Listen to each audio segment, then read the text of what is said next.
Nobody came with her. That's the thing that's going to stay with you long after this story ends. Not the whisper. Not the Mafia boss.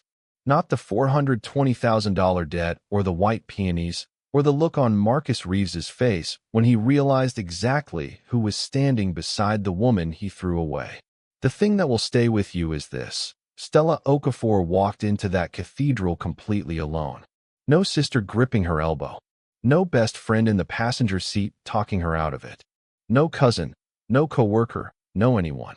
Just Stella, 36 years old, dark-skinned, beautiful in the specific way that nobody in that cathedral was equipped to appreciate. A burgundy dress she found at a consignment shop in Midtown Sacramento because she refused to spend real money dressing up for a man who had spent 8 years spending her.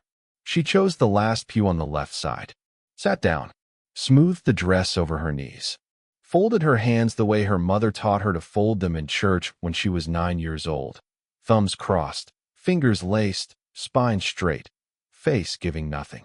And from that last pew, the only black woman sitting alone in a cathedral full of people who had never lost a single thing that mattered, she watched Marcus Reeves, the man she had carried through bankruptcy, through rehab, through panic attacks at 3 a.m. on bathroom floors, stand at an altar in a $6,000 tuxedo and marry a white woman named Tanya Holbrook who had never seen him broken, who had never needed to, because Stella had already done that work. The flowers were white peonies, cascading from every pew, lush and expensive and devastating. Because 4 years ago, on a Sunday morning in their Fresno apartment, Stella had shown Marcus a photo on her phone and said, "These. If I ever get married, I want these." He'd barely looked up from his laptop. Now those flowers were everywhere. At his wedding, to someone who wasn't her. Stella did not cry. She had decided in the parking lot 19 minutes earlier that she would not give this room that. These people would not get to see a black woman fall apart, so they could feel something. She would hold it, the way she had always held everything, with her hands folded and her spine straight and her face giving nothing. But then the vows started, and Marcus looked at Tanya, and his face did something Stella had spent 8 years trying to earn from him. Something open, something soft, something unguarded and effortless and real. An expression she had never seen on his face in all their years together. Given freely to a woman who had never sat in a CVS parking lot at midnight picking up his prescription, who had never driven 45 minutes in her pajamas to pull him out of a parking garage because he was too drunk to find his car, who had never delayed her own career, turned down her own promotion, shrunk her own life to make room for a man who was always expanding into the space she cleared for him. 8 years of labor, and the reward went to somebody else. That's when she stood up. Not fast, not dramatic. The way a woman stands when she has made the decision quietly and will not be changing her mind. She picked up her clutch, smoothed the burgundy dress one final time, and began walking toward the door. And that is when she felt him. A presence. Right shoulder. Close enough to be deliberate. Far enough to be deniable if anyone was watching. She hadn't heard footsteps. Hadn't seen anyone move. One moment she was alone in that aisle, the last row emptying behind her, and the next moment someone was there. Korean. Mid-40s. A suit that didn't come from Iraq. A face that communicated absolutely nothing unless he chose otherwise. The kind of man who enters a room and changes its temperature without saying a word.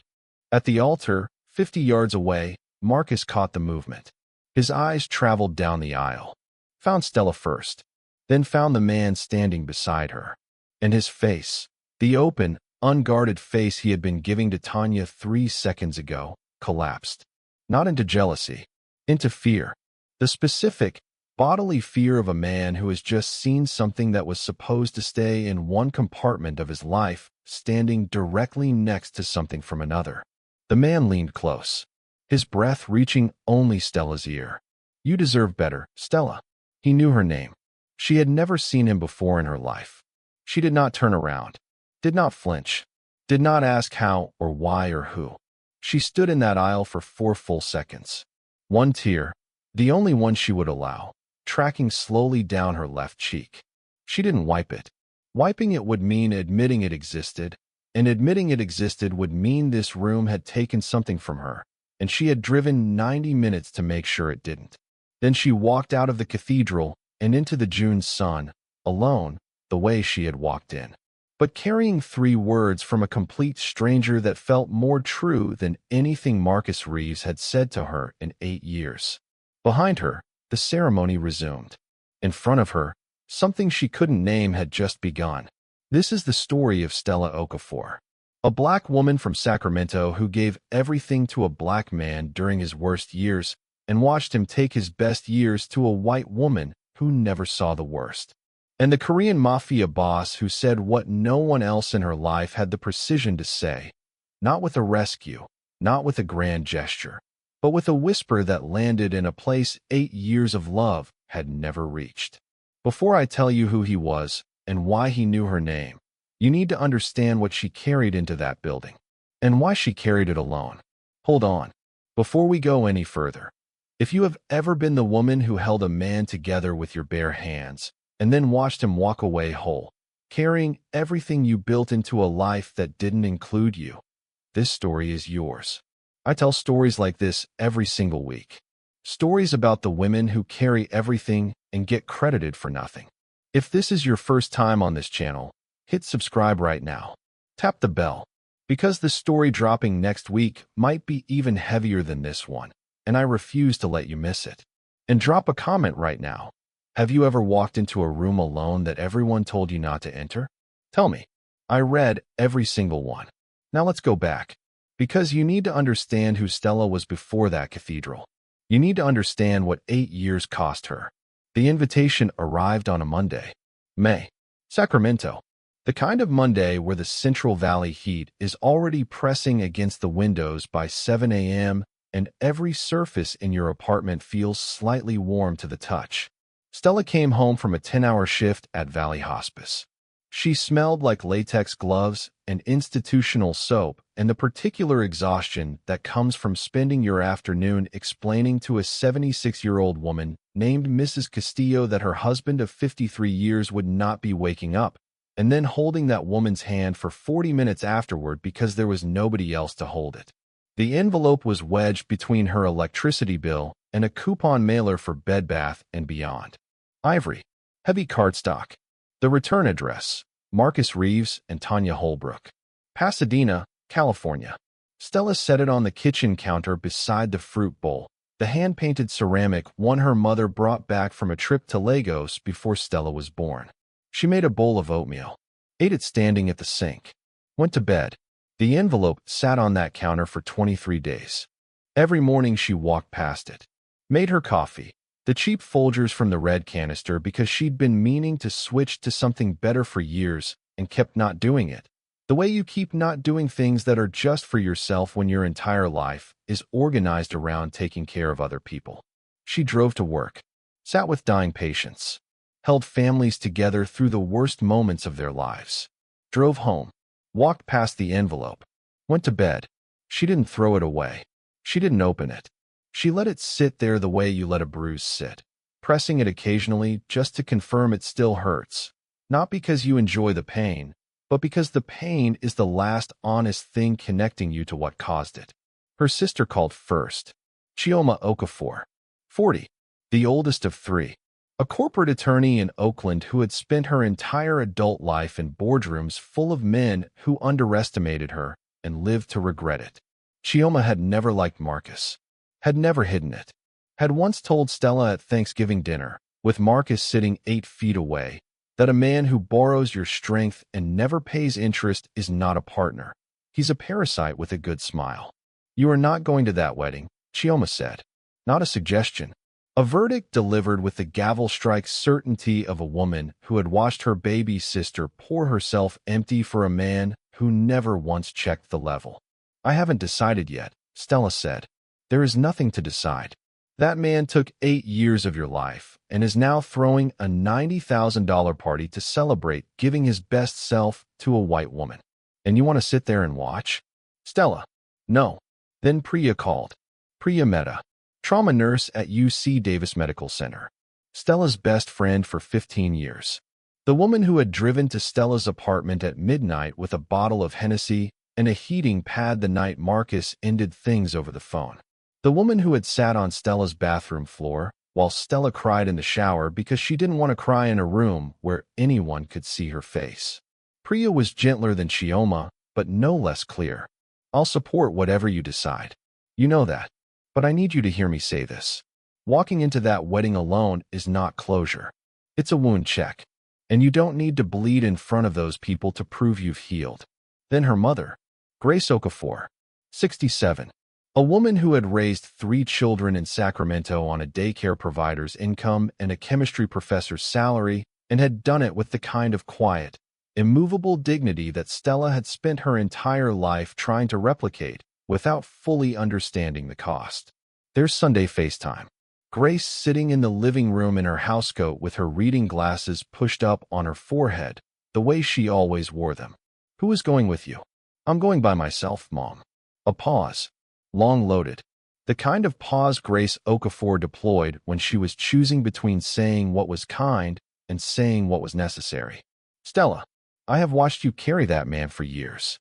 I said nothing because you are a grown woman and your choices are your own. But I am saying something now. A black woman does not walk into a room like that alone. Not a room full of his people. Not a room where the bride is. She stopped. Started again. You take someone with you or you don't go. Mom, you heard what I said. Stella heard. She told her mother she'd think about it. She didn't think about it. She'd already decided. And this is the part one need you to understand, because it's the part that people who have never been Stella will get wrong. They'll call it stubbornness. They'll call it pride. They'll call it self-destructive. It wasn't any of those things. Stella went alone because the grief she was carrying had been managed by other people for 2 years, and she was exhausted by the management. Chioma's anger, Priya's clinical tenderness, her mother's measured warnings. All of it well-intentioned.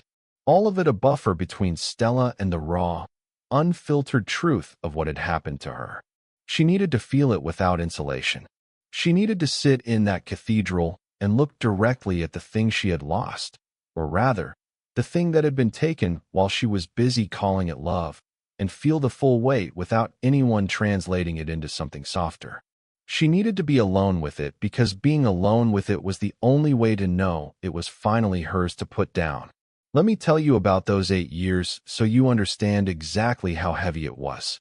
Stella met Marcus Reeves at a community health fair in Stockton when she was 26.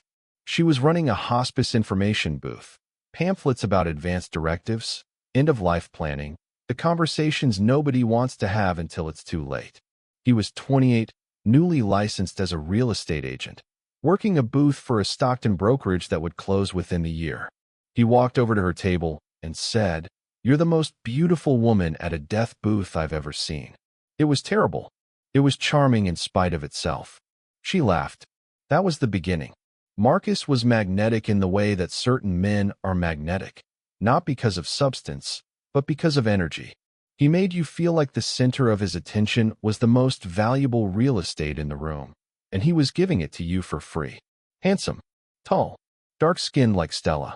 The kind of smile that made you forget to ask follow-up questions. Within 4 months, they were together. Within 8 months, they were sharing a 1-bedroom apartment in Fresno. The kind of apartment where the kitchen faucet dripped and the walls were thin enough to hear the neighbor's television, and neither of them cared because being together made everything feel temporary in the best way. Like they were passing through difficulty on their way to something better. Stella was the engine.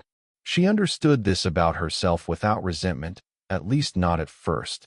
She was the one who paid rent on time, who kept the lights on, who made the phone calls and filed the paperwork and remembered the appointments. Marcus was the vision, the energy, the man who walked into rooms and made people believe things were going to work out. What Stella didn't understand, what she wouldn't understand for years, was that she wasn't just the engine. She was the fuel, and he was burning through her. Year 1. Marcus lost his real estate license. A client filed a complaint about property disclosures he'd handled carelessly. Not maliciously, just carelessly, the way Marcus handled most things that required precision. The appeal process took 5 months. During those 5 months, Stella covered rent, utilities, groceries, and his car payment. She ate rice and beans for lunch at work. She stopped buying the expensive conditioner that kept her 4C hair moisturized and switched to a drugstore brand that left it dry and brittle because the difference was $14 a month and $14 was a tank of gas. She told herself it was temporary. Year 2. Marcus started drinking. Slowly at first. A beer after dinner. A whiskey on the weekends. Then the weekday whiskeys. Then the bottle she found under the bathroom sink at 7 a.m. on a Tuesday while she was getting ready for a shift at the hospice, where she would spend 12 hours being strong for other people's families. She found the AA meetings. She drove him. She waited in the parking lot for the first 3 because he wasn't ready for her to come inside, and she sat in her car reading palliative care journals while the man she loved tried to stop destroying himself on the other side of a church basement wall. Year 3. He got sober. 60 days. 90 days. 6 months. Stella restructured their entire social life. No more dinners with friends who drank. No wine in the apartment. She stopped keeping the Moscato she liked in the fridge, the one small indulgence she allowed herself after the kind of shifts where a patient died and the family screamed at her because grief has to go somewhere and the person standing closest usually catches it. She gave up her wine without being asked, because she knew that if she kept it and he relapsed, she would blame herself. And she was already carrying enough blame for things that weren't her fault. Years 4 through 6. Marcus rebuilt, got his license reinstated, started closing deals. Small residential sales at first, then commercial properties, then a mixed-use development in Alhambra that brought in outside investors. Money started coming in. Not huge money yet, but enough to change the texture of their daily life. During these same years, Stella completed an advanced certification in palliative care social work, published a paper in a peer-reviewed journal on culturally responsive end-of-life care for West African immigrant families, was offered a promotion to Director of Social Services at her facility. She turned it down because the promotion required occasional overnight travel, and Marcus was in a critical phase of building his business, and she didn't want him to feel unsupported. She turned down her own advancement so a man who had never once asked about her certification could feel held. Years 7 and 8. Marcus became successful, the kind of successful that changes how a black man moves through the world.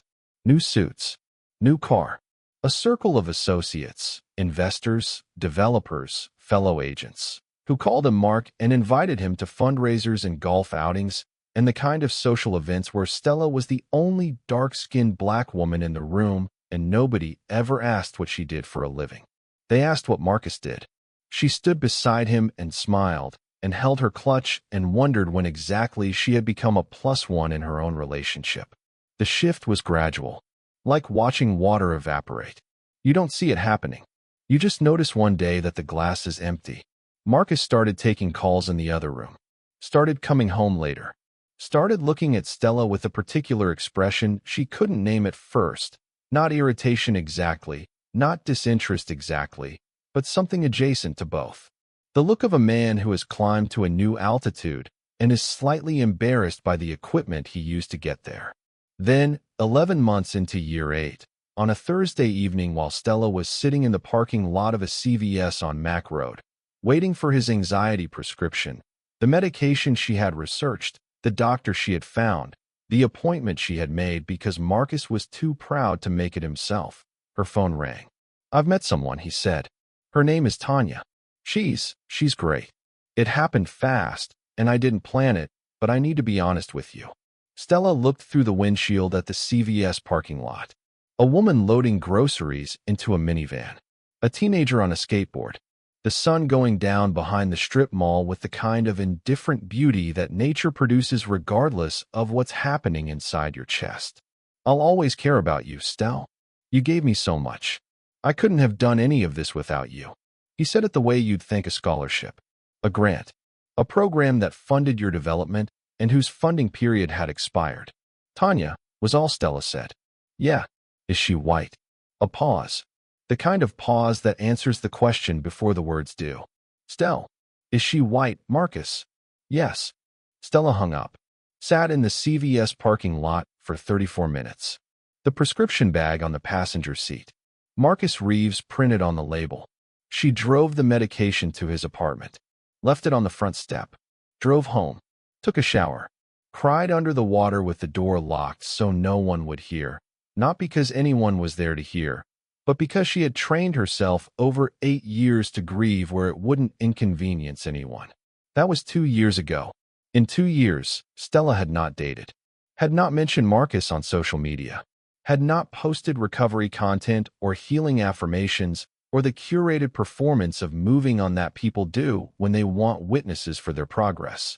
She simply continued, the way strong Black women continue, which is to say, she kept holding things for other people and told no one that her arms were shaking. That is what Stella Okafor carried into Grace Cathedral on a Saturday in June. 8 years of unpaid labor, 2 years of unwitnessed grief, and the need, stubborn, private, non-negotiable, to see for herself whether Marcus Reeves would look at Tanya Holbrook the way he had never looked at her. She needed to know if that softness had always been inside him, locked in a room she didn't have the key to, or if she had built the room, built the lock, built the key, and handed all of it to a man who used it to let someone else in. Now let me tell you about the other person in that cathedral who did not belong there. While Stella was standing in front of her bathroom mirror on Saturday morning, pressing her edges down with a fine-tooth comb and deciding whether to wear the gold hoops her father brought from Lagos or the small studs that attracted less attention, choosing the hoops because she was done making herself smaller for rooms that had never made space for her. Park Jae-sun was sitting in a penthouse in Koreatown drinking black coffee from a ceramic cup his mother had made 30 years ago in a pottery studio in Seoul. It was the only object in the apartment with sentimental value. Everything else, the furniture, the art, the view of Los Angeles stretching from downtown to the ocean, could be replaced in 48 hours. Sentiment was a luxury Jae-sun allocated precisely and sparingly, like every other resource in his life. At 7 a.m., a man named Kwon Tae-ho arrived. Tae-ho was 38, compact, former Korean military, with the economy of movement that comes from a career spent standing near danger without being the source of it. He had been with Jae-sun's organization for 14 years. His formal title was Operations Director for a construction logistics firm in Koreatown. His actual responsibilities did not appear on any organizational chart. Tae-ho placed a folder on the kitchen island. Park Jae-sun runs a $140 million operation that extends from Koreatown to Long Beach to parts of the Pacific Rim that do not appear on the corporate registrations his attorneys maintain. On the surface, construction financing, development capital, import logistics for building materials sourced from South Korea and Southeast Asia, commercial real estate investment in neighborhoods that banks consider too risky and that Jae-sun considers undervalued. Underneath, an infrastructure of capital that moves through channels the traditional financial system cannot accommodate. Money that solves problems banks refuse to acknowledge. Financing that comes with terms enforced not by lawyers, but by men like Tae-ho, whose presence in a room communicates everything that a legal brief cannot. Jae-sun does not carry a weapon, has never needed to. He has 9 men on direct payroll whose job descriptions do not exist in any filing. He has never raised his voice in a professional context. The last man who forced him to raise his voice relocated to Vancouver 3 weeks later and did not leave a forwarding address. The folder contained a photograph of Marcus Reeves taken outside a restaurant in Arcadia 3 weeks earlier. Financial documents showing the disbursement of $420,000 through 2 shell entities that traced back to Jae-sun's investment infrastructure. A repayment timeline that had expired 97 days ago. A printed guest list for the wedding of Marcus Reeves and Tanya Holbrook, obtained through the event coordinator by means Tae-ho did not explain and Jae-sun did not ask about. Jae-sun read through the documents with the mechanical focus of a man reviewing a quarterly report.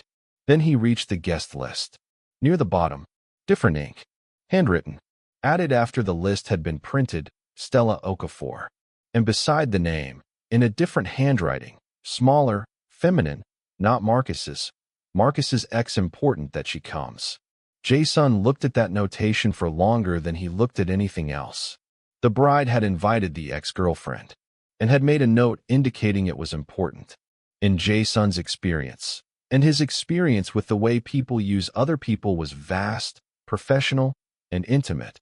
This configuration meant one thing. The ex-girlfriend was not being included. She was being deployed, invited not as a guest, but as an audience. A mirror held up so the bride could confirm her own reflection. Pull a basic profile on Stella Okafor, he said. By 10 a.m., Tejo had assembled the file. Stella Okafor, 36, hospice social worker, Sacramento, Nigerian-American, no criminal history, no significant debt, one published academic paper, emergency contact listed on an old lease from a Fresno apartment, Marcus Reeves. A clean, invisible life that intersected with Jason's world only because the man she had once loved had borrowed $420,000 from people who expected repayment with a specificity that Marcus Reeves had apparently not taken seriously. Jason closed the folder, drank his coffee, looked at the marine layer pressing against the windows. He was going to tell you something about why this woman's name caught his attention. About why a man who reads dozens of files a week and makes decisions about millions of dollars in capital allocation paused at the name of a hospice social worker from Sacramento. But that would require telling you about Soo-Yun, and Jason has not spoken about Soo-Yun in 12 years. So I'll tell you instead. Soo-Yun was with him for 5 years. The 5 years when his organization was transitioning from small-scale construction lending to something significantly larger and significantly more dangerous. She was there for the 3 a.m. phone calls, the nights he came home with tension in his body that he couldn't explain and she couldn't ask about, the months when the outcome of a deal in Long Beach was uncertain enough that he didn't sleep and she pretended not to notice. She absorbed the weight of his world the way load-bearing walls absorb the weight of a building. Invisibly, structurally, without acknowledgement. When the danger receded and the success arrived, when the penthouse replaced the studio apartment and the custom suits replaced the off-the-rack ones, and the men who once threatened him began treating him with deference, Soo-Yun grew quiet. Not all at once. The way a radio signal fades when you're driving out of range. Gradually, then completely. One Tuesday morning she said she didn't recognize him anymore. Said she wasn't sure she recognized herself either. Left. Moved to San Francisco. Married an architect. 2 children. A house in the Sunset District with a garden. Jason has driven past exactly once, at night, without stopping. He never discussed it. Never processed it. Simply absorbed it the way he absorbed everything that could not be solved with strategy or capital. Completely. Silently. Permanently. So when he saw a woman's name handwritten at the bottom of a guest list, invited to a wedding by the bride for reasons that had nothing to do with kindness, he recognized the architecture. A woman used. A woman deployed. A woman whose labor had been consumed and whose presence was now being managed. He decided he wanted to see her. Not Marcus. He already knew what Marcus looked like. Her. Jason arrived at Grace Cathedral 40 minutes before the ceremony. Alone. He entered through the front door, because entering through a side entrance would suggest concealment, and Park Jae-sun had spent his entire adult life refusing to conceal anything. He sat on the right side, 4th row from the back. No program. No gift envelope. Dark charcoal suit. Italian shoes that made no sound on marble. Then Stella walked in. He knew it was her before he confirmed the face against the photograph. Because she walked the way people walk into rooms that are going to cost them. Chin level, shoulders set, eyes finding a seat before finding a person. And because she was alone. Completely, visibly, structurally alone. 280 guests. Families. Friends. Business associates. The particular social ecosystem of a man on the rise. And Stella Okafor, the only black woman sitting by herself in the last pew, hands folded, spine straight, face giving nothing. He watched her for the duration of the ceremony.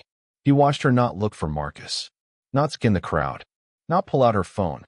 She looked at the flowers, white peonies cascading from every surface. and he watched her jaw tighten almost imperceptibly, the way a muscle tightens when the body registers something the mind hasn't finished processing. He watched Tanya Holbrook walk down the aisle.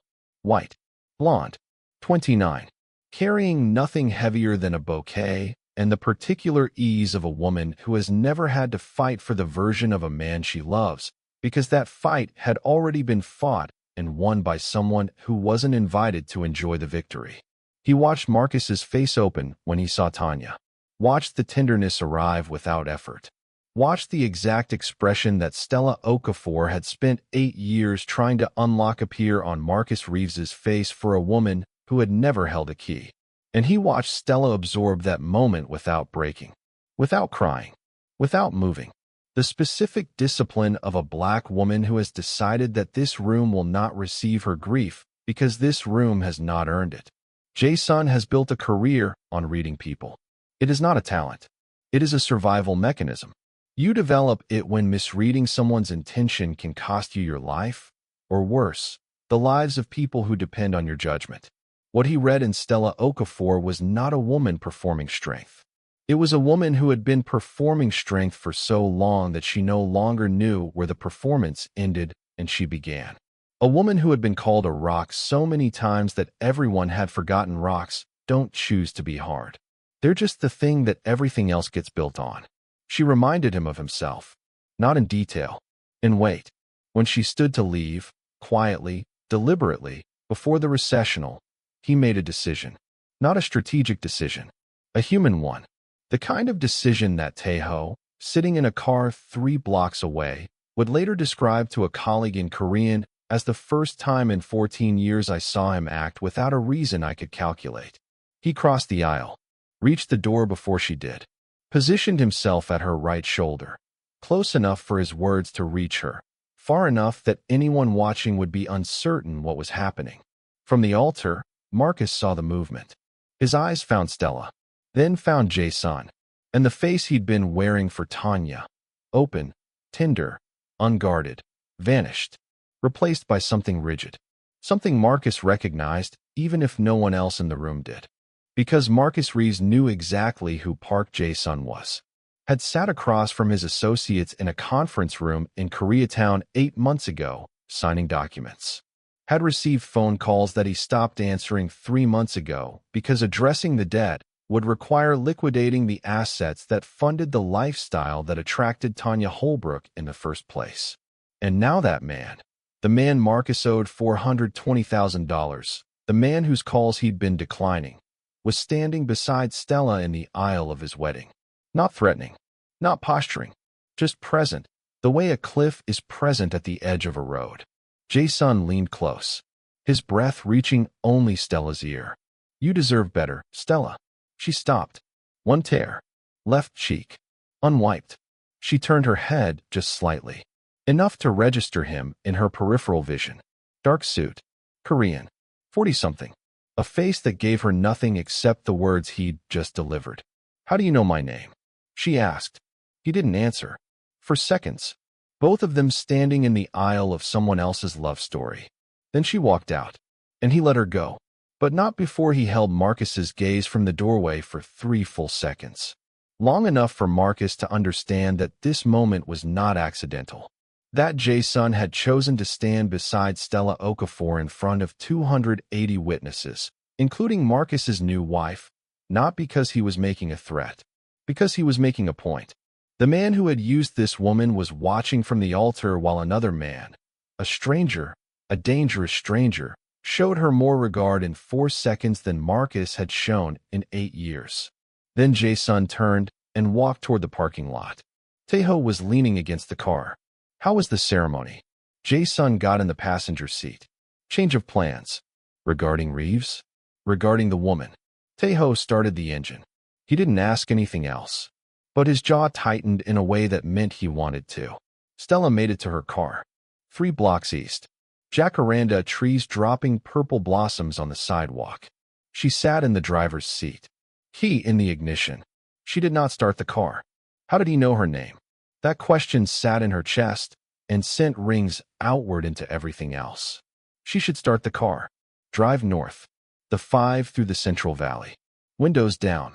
Radio off. Let the flat land and the almond groves and the emptiness process what the cathedral had deposited. But a man in a dark suit had called her by name. A man whose presence made Marcus Reeves's face change in a way Stella had never seen. Not jealousy, not rivalry. Something she recognized from 11 years in hospice, from sitting beside dying men whose eyes changed when certain family members walked in. Not the family members they loved, the family members they owed.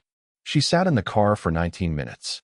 Then she got out and walked back toward the venue.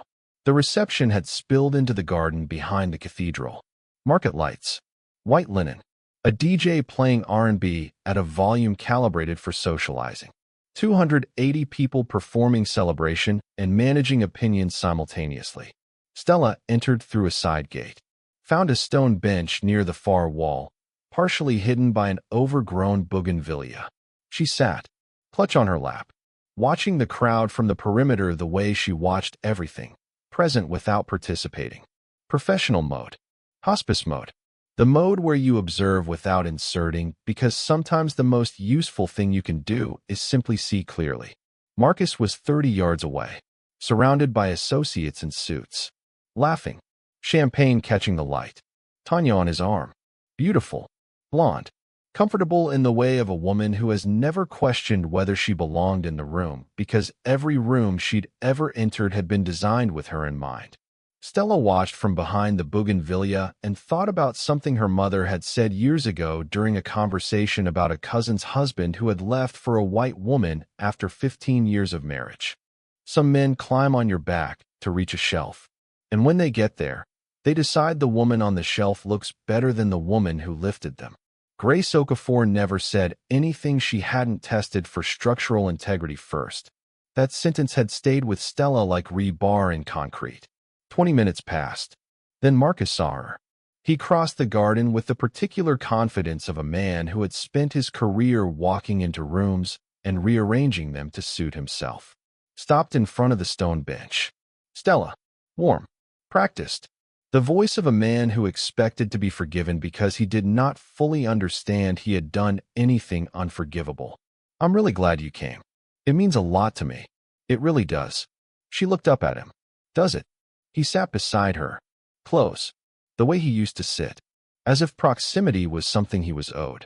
Listen, I know things ended fast, and I know that was hard. But what we had, Stell, that was real. You helped me become who I am. I need you to know I carry that with me. 8 years. Summarized in 4 sentences.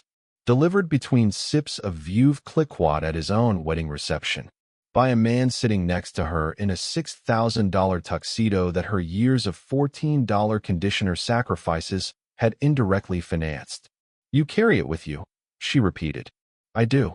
Do you carry the night I drove to Stockton at 2 a.m. because you were too drunk to find your car? Do you carry the 3 years I didn't keep wine in the apartment? Do you carry Portland, Marcus?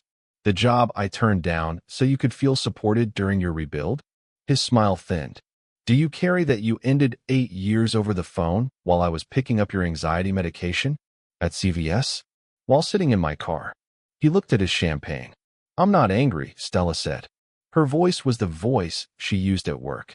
The voice she used when explaining to a daughter that her father was gone. Level. Clear. Warm enough to be human. Controlled enough to hold the room. I just want to be precise. Because what you just said, what we had was real. That's not a memory, Marcus. That's a bumper sticker. I lived through the actual thing. Marcus opened his mouth. Excuse me. Low. Controlled.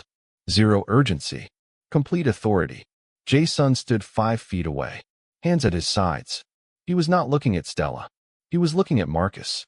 Marcus stood from the bench like he'd been hit with a current. His face cycled, surprise, confusion, and then the rigid fear from the cathedral, fully visible now, unmasked by champagne and the disorientation of seeing a man he owed $420,000 standing at his wedding for the second time in 90 minutes. Mr. Reeves.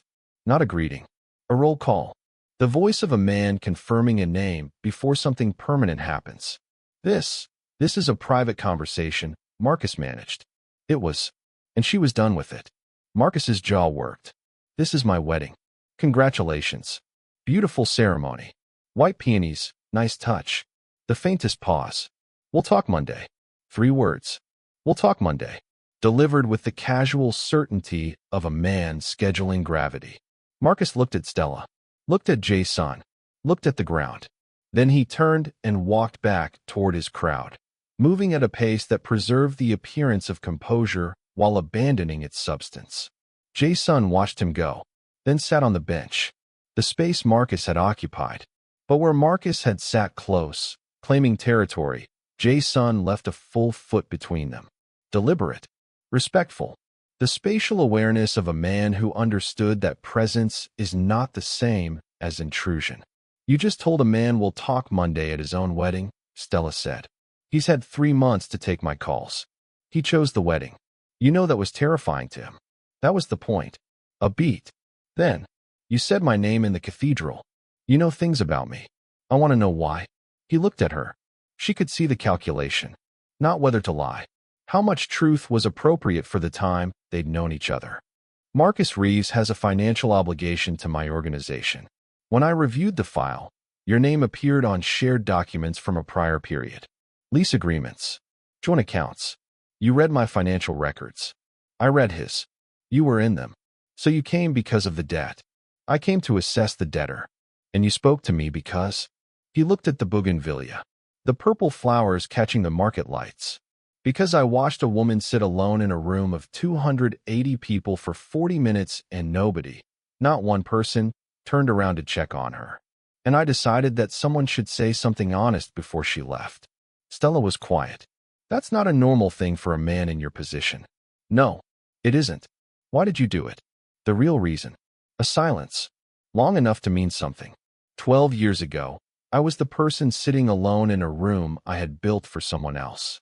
Nobody said anything. They let me sit there. A pause. I don't let that happen when I can see it. Stella looked at him, past the suit and the control and the danger and the money. And she saw something she recognized. Not because it matched her experience. Because it weighed the same. 2 people who had poured everything into someone else's foundation. Who had watched someone build a beautiful house on it and invite someone else to live inside. Who was she? Stella asked. A woman who loved me when I was struggling and left when I was safe. Because she only knew how to love the version of me that needed her.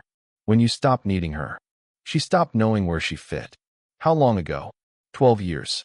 Does it get lighter? No. But you get stronger. And eventually, the ratio changes. Stella let that settle. The DJ had switched to something slower. Usher. Couples were dancing. Tanya was laughing with her bridesmaids near the fountain. Marcus was nowhere visible, probably inside, probably on his phone, probably trying to determine whether we'll talk Monday meant Monday or meant something that started before Monday. I should go, Stella said eventually. Long drive. Jason stood when she did, reached into his jacket and produced a card. Black text on white cardstock. No logo. A name. A number. Nothing else. If you want to know more about Marcus's situation, he said, call that number. She took it, looked at it. And if I don't want to know about Marcus? He met her eyes. Call it anyway. She put the card in her clutch, turned toward the parking lot, took 7 steps, stopped. Jason. He was still standing by the bench. Market lights turning his shadow long. Thank you for saying something in the cathedral. Nobody else did. Nobody else saw what I saw. She held his gaze. 3 seconds. Then she walked to her car. The 5 North was quiet that night. She kept the windows down. Radio off. The Central Valley air doing what it does, clearing your head whether you've given it permission or not. She had driven 90 minutes to Pasadena to watch a man. She carried marry a woman who never carried anything. She had walked in alone, sat alone, left alone. But she was driving home with a business card in her clutch and the sound of 3 words still settling into a part of her chest that 8 years of I love you from Marcus Reeves had never reached. She saved the number in her phone. PJS. 6 weeks later. A Thursday. Stella was between patient visits at the hospice, sitting in her car eating an apple and reviewing care notes, when her phone rang. Aisha Reeves. Marcus's younger sister. 30. Child Protective Services in Compton. The kind of woman who had chosen to spend her career standing between children and the adults who failed them. Moral clarity as a professional skill. The only person in Marcus's orbit who had ever told Stella the unedited truth. Aisha. Stell, I need to tell you something. Okay. The invitation. The note Marcus wrote at the bottom. What we had was real. That wasn't his idea. Stella's hand tightened around the apple. Tanya found an old photo of you on his phone. The one from Sequoia. You in hiking boots. Both of you covered in dirt and laughing. She asked who you were. Stella remembered that photo. The only trip in 8 years where Marcus seemed fully present. Marcus told her. And Tanya said, Aisha's voice caught. She said, invite her. If she comes and sees us, she'll finally understand it's over. If she doesn't come, at least you made the gesture. Silence. He didn't write that note because he cared, Stell. He wrote it because Tanya told him to. The same way he does everything. Whatever creates the least friction for himself. Stella closed her eyes, leaned her head against the car headrest. You were not being honored with that invitation. You were being used for it. Again. I know, Stella said quietly. You know? I think I knew when I read it. I just needed someone else to say it out loud. A pause. Then Aisha, crying now. I should have told you before the wedding. I should have called and said don't go. You're telling me now. That's what matters. They talked for a few more minutes. Surface things. Safe things. How's CPS? How's your mom? After they hung up, Stella sat in her car for 12 minutes. Then she opened her wallet, pulled out a pen and a receipt from the gas station that morning. She turned it over and wrote one sentence on the back. I was not his goodbye. I was her proof. She looked at it for a long time. Then she folded it and put it in her wallet behind her driver's license. Not because she needed to keep carrying it. Because she wanted to remember the exact moment she understood the full architecture of how she had been used. By a man who borrowed her whole life and a woman who needed to see the borrowing confirmed. Then she went back to work. Because Mr. Patterson in room 206 was dying and his daughter was in the hallway crying, and someone needed to be steady, and that someone had always been Stella. That evening, she called Jay's son. He answered on the first ring, which told her everything. I know why he invited me, she said. He listened. His fiancée told him to. The note wasn't closure. It was choreography. She needed me there so she could feel secure. And he did it because disagreeing with her would have been harder than using me. Silence. I was a prop in someone else's certainty. More silence. How do you feel? He asked. Done. Not angry. I was angry for 2 years. This isn't anger. This is clarity. And clarity is quieter than I expected. A pause. I'm not calling about Marcus, she said. I'm calling because you're the only person who has treated what happened to me like it matters without trying to manage how I feel about it. Jason was quiet. Then, that's because I'm not trying to fix it. I'm just listening. I know. That's why I called. They stayed on the phone for an hour. She told him about Mr. Patterson, a patient, 81, retired postal worker, Vietnam veteran, who had asked Stella that afternoon if she had a man. When she said no, he'd looked at her with the ruthless directness of the very old and said, Baby, find somebody who acts like your presence is the point, not someone who acts like you're the intermission. Jason laughed. A real laugh. Low and surprised and genuine. Mr. Patterson sounds like a man who has run out of reasons to be diplomatic. He's dying. Dying people say exactly what they mean. It's the one advantage. When they hung up, Stella sat in her dark apartment and did something she hadn't done in 2 years. She opened her journal, the leather-bound one Priya had given her, the one she'd been too tired or too numb to write in, and she wrote one sentence. I am not what happened to me. I am what I chose to do after. She closed the journal, went to bed, slept through the night for the first time in weeks. There is no climax in what follows. No dramatic turning point. No moment engineered for a soundtrack. What follows is something quieter and harder to narrate and infinitely more rare. Two people choosing each other deliberately, carefully, in the ordinary spaces of ordinary life. A black woman from Sacramento and a Korean man from Los Angeles meeting in the middle of a world that had prepared neither of them for each other. Jason drove to Sacramento. Not once. Regularly. The 5 North. Saturday mornings. Almond groves and flat land, and the kind of silence that either destroys you or rebuilds you depending on what you bring to it. Heading north. Ethiopian place tonight? Make it the taqueria. I need carnitas. He looked out a place in every restaurant she loved. Too composed. Too still.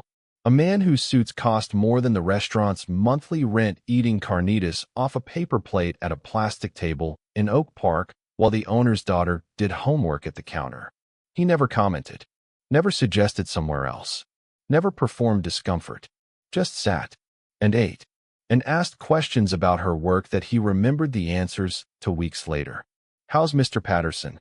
Did Mrs. Odom's granddaughter come from Portland? She learned about his mother's pottery, the lopsided birthday cups. His brother Junho, who taught mathematics in Garden Grove and didn't know what his brother actually did and probably never would. The way Jae-sun's voice changed, barely, almost imperceptibly, when he talked about his mother. Softer. The only soft thing about him.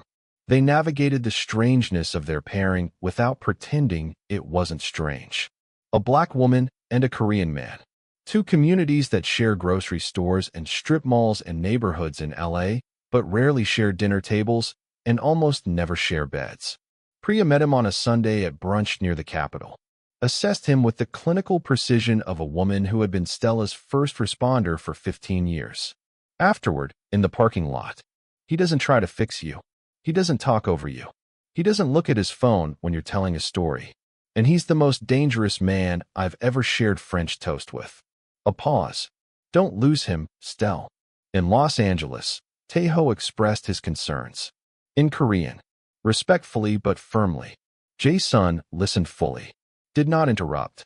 When Taeho finished, Jae-sun responded with a single sentence. The tone made translation unnecessary. The conversation was over. Taeho understood. Did not agree. Had not been asked to. 3 months after the wedding, Stella accepted the promotion. Director of Social Services. Her own office. A salary that finally matched the weight she'd been carrying at the old rate. She celebrated by buying herself flowers. White peonies. Not because they reminded her of anything. Because they were beautiful and she was done letting someone else's use of beautiful things ruin them for her. She put them on the kitchen counter, in the exact spot where the ivory envelope had sat for 23 days. A Sunday morning. Late August. Sacramento. The heat had backed off overnight the way it sometimes does in late summer, leaving behind the kind of morning that feels washed clean. Light through the kitchen window. The French press on the counter. Farmers market beans she now bought every Saturday because she had stopped settling for things that were merely convenient. Jae-sun was at the stove. Sesame oil and scallions and eggs. A jazz record on the speaker. Something he'd chosen and she'd pretended to already know because that had become their pattern and neither of them was in a hurry to break it. He knew where everything was. Spatula. Salt. The hand-painted bowls from her mother. He moved through her kitchen the way he moved through every room, without unnecessary motion, without wasted effort, like he had been calibrated for this specific space. I want to say something, he said. Okay. I have spent 20 years building something that people are afraid of. I have spent 12 years living alone inside it. And in the last 4 months, sitting in plastic chairs and eating off paper plates with a woman who holds dying people's hands for a living, I have felt less alone than at any point in my adult life. He turned from the stove, holding the pan, looking at her. I want to be in Sacramento, not visiting, not driving up on Saturdays. Here. She set down her coffee mug. That's not a small thing for a man like you. No, it's the biggest thing I've said in 12 years. Then I need you to hear what I'm about to say. She looked at him directly. I spent 8 years being the foundation someone else built on. I will never be a foundation again. If you're here beside me. Not on top of me. Not using me as a platform. Beside. I know. Do you? Because the last man who said that meant it right up until he didn't. I'm not him. Prove it. How? Stay? He plated the eggs. Set them on the table. Sat across from her. Took her hand. I'm staying. They ate breakfast. Did the dishes, her washing, him drying. A rhythm that had never been discussed and didn't need to be. Later they walked to the farmer's market. Bought peaches. Bread. Sunflowers. On the walk back, Jay's son carrying the bag. He said something that stopped her on the sidewalk. I came to that cathedral to evaluate a man who owed me money. I left thinking about the woman he'd already spent and discarded. Stella looked at him. Sun on her face. Flowers in the bag. Sacramento doing what it does on Sunday mornings, existing without urgency, without performance, without requiring anyone to be anything other than exactly what they are. You said I deserve better, she said. In the cathedral. That first day. I did. Do you still believe it?